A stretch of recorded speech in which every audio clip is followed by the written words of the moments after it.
সুপ্রিয় দর্শক, আসসালামু আলাইকুম। নিউজ 24 এর বিকালের সংবাদে আপনাদেরকে স্বাগতম। প্রথমেই জানিয়ে দিচ্ছি সংবাদ শিরোনাম। বিদেশের সব দূতাবাস থেকে রাষ্ট্রপতির ছবি সরানোর নির্দেশ। দেশে কোনো নির্বাচন হলে গণপরিষদ নির্বাচন আগে হতে হবে, দাবি নাসিরউদ্দিন পাটোয়ারির। প্রধান উপদেষ্টা নিজে ক্লিয়ার করেছেন নির্বাচন ফেব্রুয়ারিতেই হবে। ডক্টর ইউনূস সরকার লন্ডনে বেচে দিয়ে আসছে, মন্তব্য হাসনাতের। নির্বাচন পদ্ধতি নিয়ে গো ধরে বসে থাকলে লাভ হবে দাদা দিদিদের, মন্তব্য আলালের। জামায়াত নেতার গলাকাটা লাশ উদ্ধার। এতক্ষণ শুনছিলেন সংবাদ শিরোনাম। পুরো খবর পেতে ভিডিওটি শেষ পর্যন্ত দেখুন। সর্বশেষ সংবাদ পেতে চ্যানেলটি সাবস্ক্রাইব করুন। এবার বিস্তারিত। বিদেশের সব দূতাবাস থেকে রাষ্ট্রপতির ছবি সরানোর নির্দেশ। বিদেশে বাংলাদেশের সব কূটনৈতিক মিশন, কনসুলেট, কূটনীতিবিদদের অফিস ও বাসভবন থেকে রাষ্ট্রপতি মোহাম্মদ শাহাবুদ্দিনের ছবি সরানোর নির্দেশনা দিয়েছে পররাষ্ট্র মন্ত্রণালয়। বিদেশি কয়েকটি মিশন সূত্রে এ তথ্য নিশ্চিত হওয়া গেছে। মিশনগুলোর কূটনৈতিক সূত্র জানিয়েছে, এ নির্দেশনা কোনো আনুষ্ঠানিক চিঠি বা ইমেইলের মাধ্যমে পাঠানো হয়নি, বরং টেলিফোনে অঞ্চল ভিত্তিক কয়েকজন রাষ্ট্রদূত ও হাইকমিশনারকে বিষয়টি জানানো হয়েছে। পরে ওই কূটনীতিকদের অন্য মিশনগুলোতে খবরটি পৌঁছে দিতে বলা হয়েছে। পররাষ্ট্র মন্ত্রণালয় সূত্র জানায়, রাষ্ট্রদূত হাইকমিশনারকে কূটনৈতিক মিশন, কনসুলেট, কূটনীতিকদের অফিস ও বাসভবন থেকে রাষ্ট্রপতি মোহাম্মদ শাহাবুদ্দিনের ছবি সরানোর নির্দেশনা দেওয়া হয়েছে। দক্ষিণ এশিয়া, এশিয়া প্যাসিফিক, আফ্রিকা ও ইউরোপের কয়েকটি মিশনের সঙ্গে যোগাযোগ করে জানা গেছে, এখনো অনেকে আনুষ্ঠানিকভাবে এ ধরনের নির্দেশ পাননি। তবে অন্তত দুটি মিশনের প্রধান নিশ্চিত করেছেন যে তারা সরকারের কাছ থেকে এমন বার্তা পেয়েছেন। বিদেশে বাংলাদেশ মিশনে কর্মরত একজন জ্যেষ্ঠ কূটনৈতিক নাম প্রকাশ না করার শর্তে একটি সংবাদ মাধ্যমকে বলেন, ঢাকা থেকে ফোনে আমাদের জানানো হয়েছে রাষ্ট্রপতির ছবি সরাতে হবে। এটি লিখিতভাবে আসেনি, তবে আমাদের দায়িত্ব দেওয়া হয়েছে অন্য মিশনগুলোতেও বিষয়টি জানিয়ে দেওয়ার। একই সঙ্গে তদারকির দায়িত্বও থাকবে। আরেকজন কূটনীতিক জানান, তাদের অঞ্চলে দায়িত্বপ্রাপ্ত রাষ্ট্রদূত সরাসরি জানালেও কাছাকাছি আরেকটি মিশনের মাধ্যমে বার্তাটি তাদের কাছে পৌঁছেছে। জানা গেছে, ছবি সরানোর বিষয়ে কোনো আনুষ্ঠানিক চিঠি বা ইমেল না দিলেও টেলিফোনে অঞ্চল ভিত্তিক কয়েকজন রাষ্ট্রদূত ও হাইকমিশনারকে এই নির্দেশনা দিয়েছে পররাষ্ট্র মন্ত্রণালয়। একই সঙ্গে মন্ত্রণালয়ের নির্দেশনার তথ্য দায়িত্বপ্রাপ্ত দূতদের অন্যান্য মিশনে জানিয়ে দিতে বলা হয়েছে। এদিকে এখনো দক্ষিণ এশিয়া, আফ্রিকা, ইউরোপের কয়েকটি মিশন এই নির্দেশনা পায়নি। তবে বিদেশের দুটি মিশন প্রধান বিষয়টি নিশ্চিত করেছেন। তারা জানান, অন্যান্য মিশনকে অবহিত করার পাশাপাশি ছবি সরানোর বিষয়টিও তদারকি করবেন তারা। দেশে কোনো নির্বাচন হলে গণপরিষদ নির্বাচন আগে হতে হবে, দাবি নাসিরউদ্দিন পাটোয়ারির। জুলাই জাতীয় সনদের খসড়া চূড়ান্ত করে রাজনৈতিক দলগুলোর কাছে পাঠানোর প্রক্রিয়া চলার মধ্যে নতুন সংবিধান প্রণয়নের লক্ষ্যে জাতীয় নির্বাচনের আগে গণপরিষদ নির্বাচনের দাবি তুলেছে জাতীয় নাগরিক পার্টি। বিদ্যমান সংবিধান বাতিলের দাবি জানিয়ে দলটির মুখ্য সমন্বয়ক নাসিরউদ্দিন পাটোয়ারি বলেছেন, বর্তমানে যে পরিস্থিতিগুলো চলছে, আমরা এনসিপি জনগণকে সংগঠিত করে ভবিষ্যৎ বাংলাদেশের নতুন একটি সংবিধানের জন্য মাঠে নামছি এবং বাংলাদেশে যদি কোনো নির্বাচন হয়, আগে গণপরিষদ নির্বাচন হতে হবে।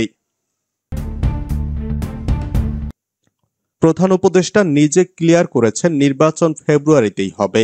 নির্বাচন ফেব্রুয়ারিতেই হবে বলে জানিয়েছেন পরিবেশ ও বন উপদেষ্টা সৈয়দা রিজওয়ানা হাসান।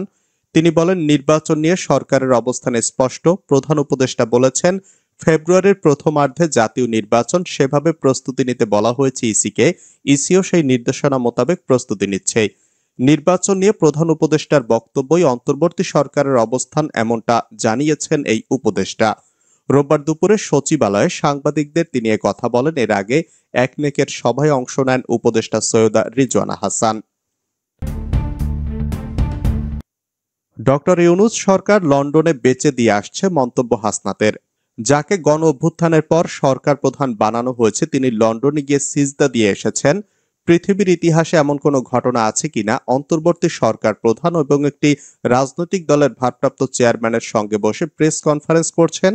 সেদিনই সরকারকে লন্ডনে বিক্রি করে দিয়ে এসেছেন।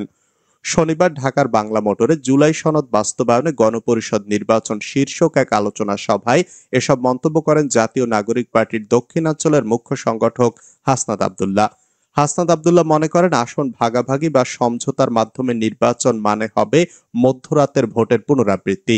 তিনি বলেন, আমরা বিএনপি বা অন্য কোনো দলের সঙ্গে আসন সমঝোতা করব না।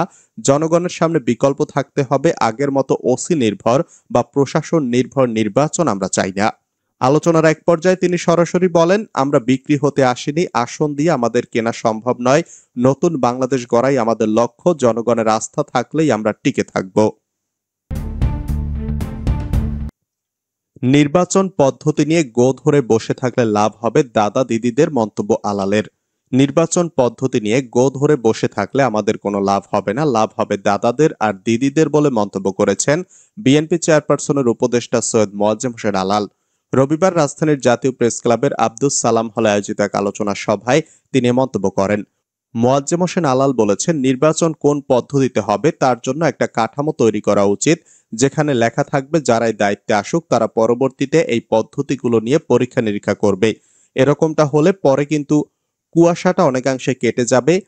গো ধরে বসে থাকলে আমাদের কোনো লাভ হবে না, লাভ হবে দাদাদের আর দিদিদের। জামায়াত নেতার গলা কাটা লাশ উদ্ধার। গাইবান্ধার গোবিন্দগঞ্জে জামায়াত ইসলামের অঙ্গ সংগঠন শ্রমিক কল্যাণ ফেডারেশনের নেতা নজরুল ইসলাম নজিরের গলাকাটা মরদেহ উদ্ধার করা হয়েছে। রোববার সকাল 7টার দিকে উপজেলার নাকাই ইউনিয়নের শীতল গ্রামের বাগুড়ার বিলের ধার থেকে পুলিশ তার মরদেহ উদ্ধার করে। নিহত নজরুল ওই গ্রামের মৃত তোফাজ্জল হোসেনের পুত্র এবং শ্রমিক কল্যাণ ফেডারেশনের স্থানীয় ওয়ার্ড সভাপতি। গোবিন্দগঞ্জ থানার অফিসার ইনচার্জ বুলবুল ইসলাম এই ঘটনার সত্যতা নিশ্চিত করেছেন। তিনি জানান, গত রাতে বাড়ির পাশে দুর্বৃত্তরা তাকে গলা কেটে হত্যা করেছে, তবে হত্যার কারণ জানা যায়নি। ঘটনার তদন্ত চলছে। দেশে কোনো চাঁদাবাজকেই ছাড় দেওয়া হবে না। স্বরাষ্ট্র উপদেষ্টা জাহাঙ্গীর আলম চৌধুরী বলেছেন, দেশে কোনো চাঁদাবাজকেই ছাড় দেওয়া হবে না, যত বড়ই হোক তাদের বিরুদ্ধে কঠোর ব্যবস্থা নেওয়া হবে। শনিবার সকালে রাজধানীর মোহাম্মদপুর কৃষি মার্কেট পরিদর্শন শেষে সাংবাদিকদের সঙ্গে আলোচনায় তিনি একথা বলেন। তিনি জানান, প্রধান উপদেষ্টা ডক্টর মোহাম্মদ ইউনূসের ঘোষিত তারিখেই আগামী নির্বাচন অনুষ্ঠিত হবে। এ বিষয়ে তিনি দৃঢ়তা প্রকাশ করে বলেন, জনগণ যখন নির্বাচনমুখী তখন কেউই এ প্রক্রিয়া বন্ধ করতে পারবে না। বাজার পরিদর্শনকালে তিনি শাকসবজির দাম নিয়ে বলেন, গত কয়েকদিনের ভারী বৃষ্টির কারণে সবজির দাম কিছুটা বেড়েছে, তবে বাজার পরিস্থিতি স্থিতিশীল রয়েছে। এনসিপি নির্বাচনে অংশ নেবে না। বর্তমান সংবিধানের উপর ভিত্তি করে যদি জাতীয় সংসদ নির্বাচন অনুষ্ঠিত হয়, সেই নির্বাচনে জাতীয় নাগরিক পার্টি অংশ নেবে না বলে জানিয়েছেন দলটির কেন্দ্রীয় যুগ্ম মুখ্য সমন্বয়ক আব্দুল হান্নান মাসুদ। শুক্রবার সন্ধ্যায় নোয়াখালী শিল্পকলা একাডেমি মিলনায়তনে জুলাই স্মৃতিচারণ পরিচালনা পর্ষদ নামে একটি সংগঠনের জুলাই স্মৃতিচারণা ও সাংস্কৃতিক অনুষ্ঠানে প্রধান অতিথির বক্তব্যে তিনি এসব কথা বলেন।